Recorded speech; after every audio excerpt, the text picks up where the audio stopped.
के बारे में। अब वेल्डिंग होती क्या है और वेल्डिंग करनी क्यों है? अब भाई साहब कहीं भी हमें दो चीजें जोड़ना, हम कपड़ा अगर कहीं से फट जाए तो सुई धागा से जोड़ लेते हैं, लेकिन मेटल अभी कहीं से जोड़ना है, दो मेटल को आपस में जोड़ना है तो क्या करें? अब सुई धागा थोड़ा ना वहां पे काम आएगा, तो वहां पे हमें वेल्डिंग करनी पड़ती है। अब वेल्डिंग दो चीजों को जोड़ने की प्रोसेस है।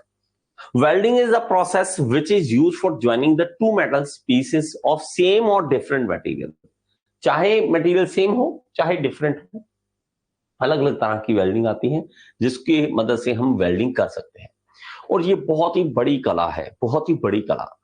आप देखोगे कुछ मेटल पे हमें करंट अलग चाहिए, वोल्टेज अलग चाहिए, और मेटल चेंज हो जाए तो उसकी शेप हमें किस तरह से, मतलब हमें क्या उसके अंदर पैरामीटर यूज करने हैं। जैसे जैसे एक्सपीरियंस बढ़ता है वेल्डिंग के अंदर, धीरे धीरे समझ आती है, धीरे धीरे समझ बढ़ती रहती है। नहीं तो अनजान बंदे अगर वेल्डिंग को पकड़ ले तो मेटल अगर पतला सा, मान लीजिए एक थिन प्लेट ले ली, उसके ऊपर वेल्डिंग करो, वो पिघल जाएगी, मेटल ही पिघल जाएगा। तो हमें बहुत ही अच्छा ज्ञान चाहिए वेल्डिंग को करने के लिए। हम वेल्डिंग करते हैं तो इसमें होता क्या है? It is a metallurgical fusion process. Metallurgical, मैंने आपको मटेरियल साइंस में आपको बोला, जैसे हम जब गर्म करते हैं तो हम गर्मी के कारण उसकी स्ट्रक्चर को चेंज कर रहे हैं। तो जब हमारे पास यहाँ पे एक प्रोडक्ट है, उसको गर्म किया, इसको हमारे पास गर्म किया, दोनों मेटल जब गर्म हुए तो इसके अंदर मेटलर्जिकल चेंजेस आएंगे, इसके अंदर आएंगे, दोनों आपस में फ्यूज होंगे, मेटलर्जिकल फ्यूजन होगा। वो जब ठंडा होगा तो वो मेटल हमारे जुड़े हुए हमें मिल जाएंगे। अब and in this process the interface of two parts are brought to a temperature above the melting point। तो हमारे पास इसका ध्यान रखें इस वेल्डिंग में, जो देखिए वेल्डिंग बहुत सारी पढ़ेंगे, अभी के लिए एक बार ये समझ लीजिए, क्योंकि वेल्डिंग के अंदर बहुत सारी चीजें हमने क्लासिफिकेशन में पढ़नी है जिसको हम वेल्डिंग ज्वाइनिंग प्रोसेस के अंदर ले लेते हैं। अभी हम ये समझते हैं जैसे कि आर्क वेल्डिंग है, गैस वेल्डिंग है। इसके अंदर हम क्या करेंगे कि जो मेटल हम जोड़ना चाहते हैं उसको above the melting point of that metal, उस मेटल के मेल्टिंग पॉइंट से ज्यादा गर्म करते हैं। जब वो मेटल मेल्ट हो जाते हैं तो दोनों आपस में जुड़ जाते हैं ठंडे होने पे।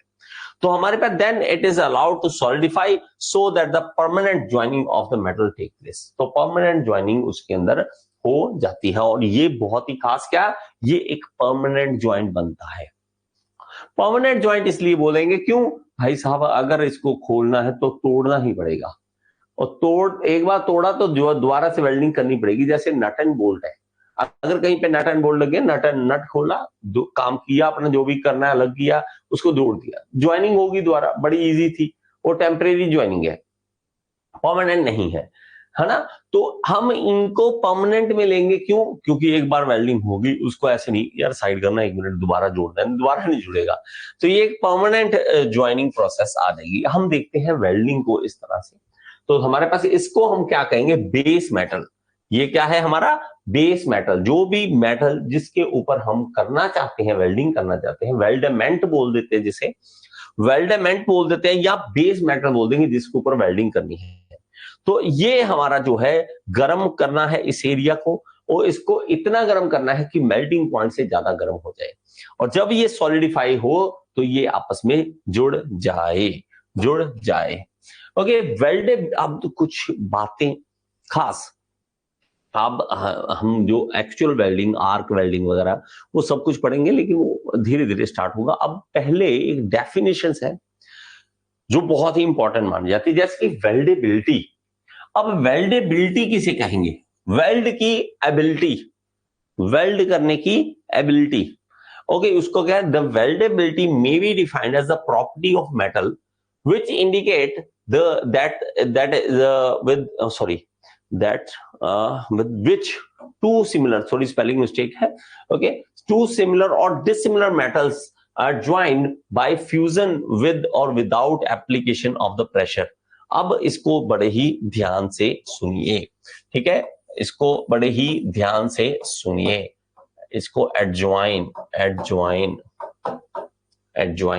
ओके। अब देखिए बड़े ध्यान से सुनिए, कहता है कि ये प्रॉपर्टी है मेटल की, प्रॉपर्टी है किसकी? मेटल की, विच इंडिकेट, जो इशारा करती है ओके, इशारा क्या करती है कि दो सिमिलर और डिसिमिलर मेटल्स एडजॉइन किए जा सकते हैं विद और विदाउट एप्लीकेशन ऑफ प्रेशर, चाहे आपको प्रेशर लगाएं चाहे आप प्रेशर ना लगाएं। मतलब आप कहोगे सर ये क्या मतलब है, प्रेशर लगाएं या ना लगाएं?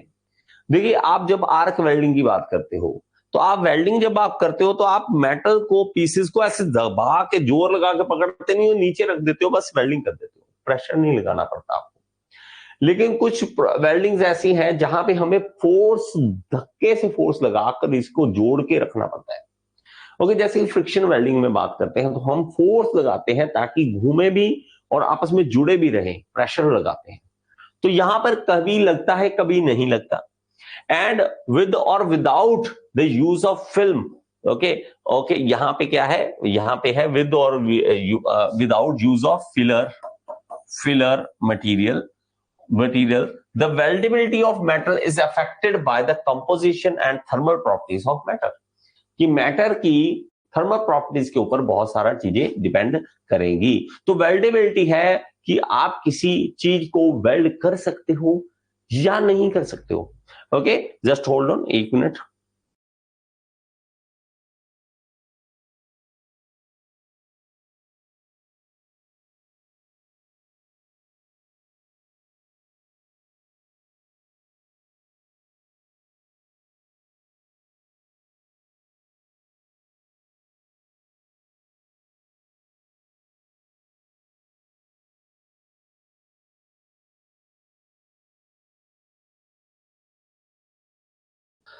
ओके, तो वेल्डेबिलिटी क्या हुआ कि वेल्डिंग उसके ऊपर करनी है तो कैसा हम कर सकते हैं, वो हमारा यहाँ पे प्रॉपर्टी हमें शो करेगी। अब हमारे पास वेल्डिंग भी अलग अलग तरह की है। सबसे पहले आता है ऑटोजेनस वेल्डिंग। ऑटोजेनस वेल्डिंग क्या है? It is the welding is the fusion welding method that does not require the application of filler material. कहता है कि हमें फिलर मटेरियल ना डालना पड़े, ऐसी वेल्डिंग जहां पे हमें फिलर मटेरियल ना डालना पड़े उसको हम ऑटोजेनस वेल्डिंग कहेंगे।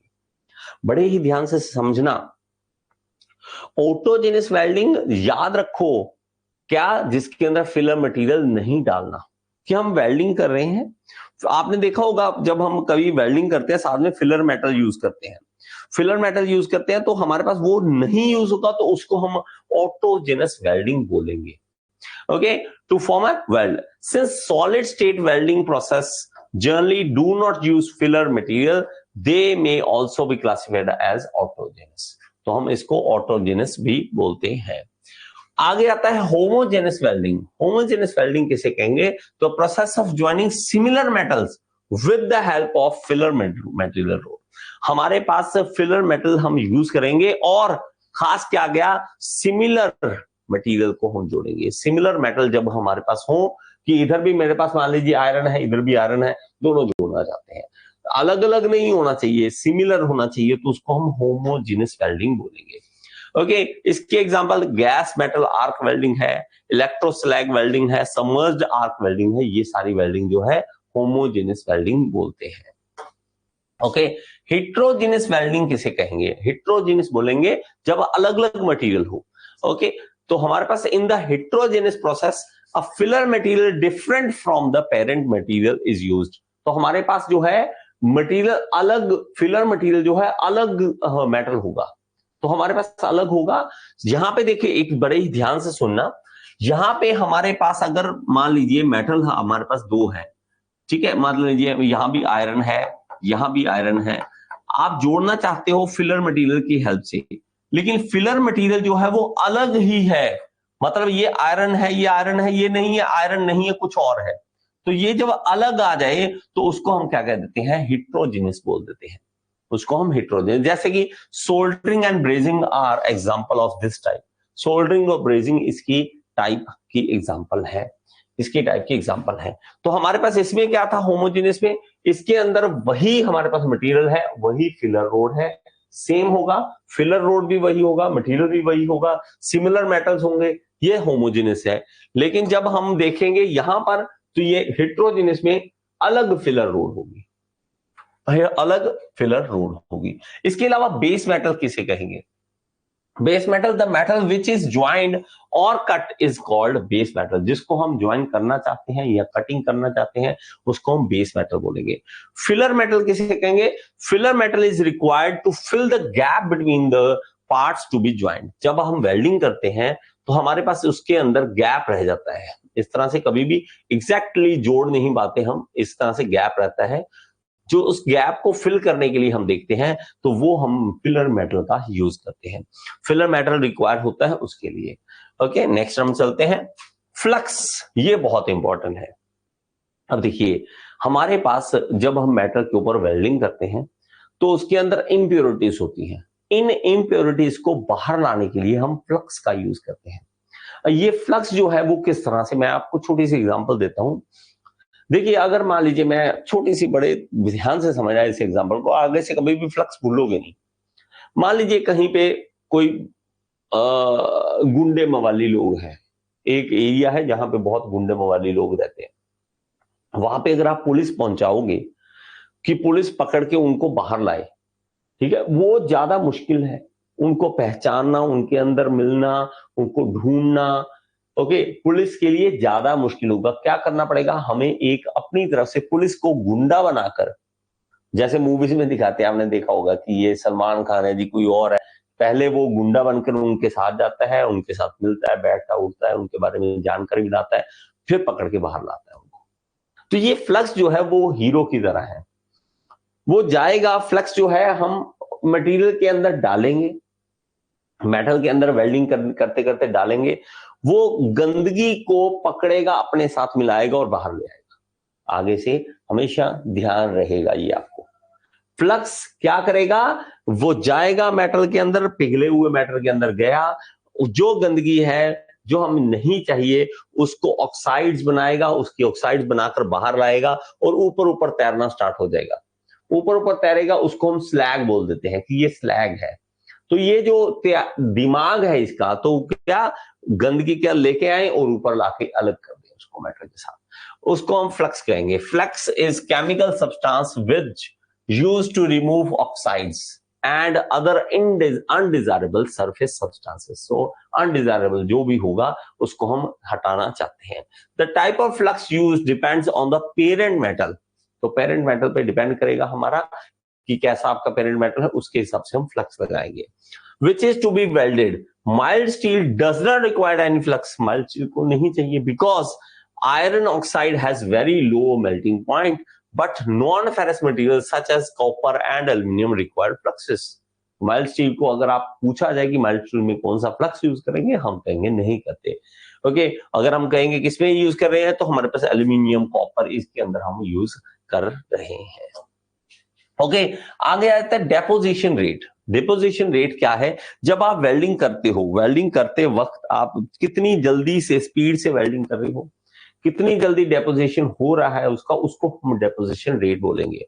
It is the rate at which the weld metal is deposited per unit time. It is expressed in kilogram per our.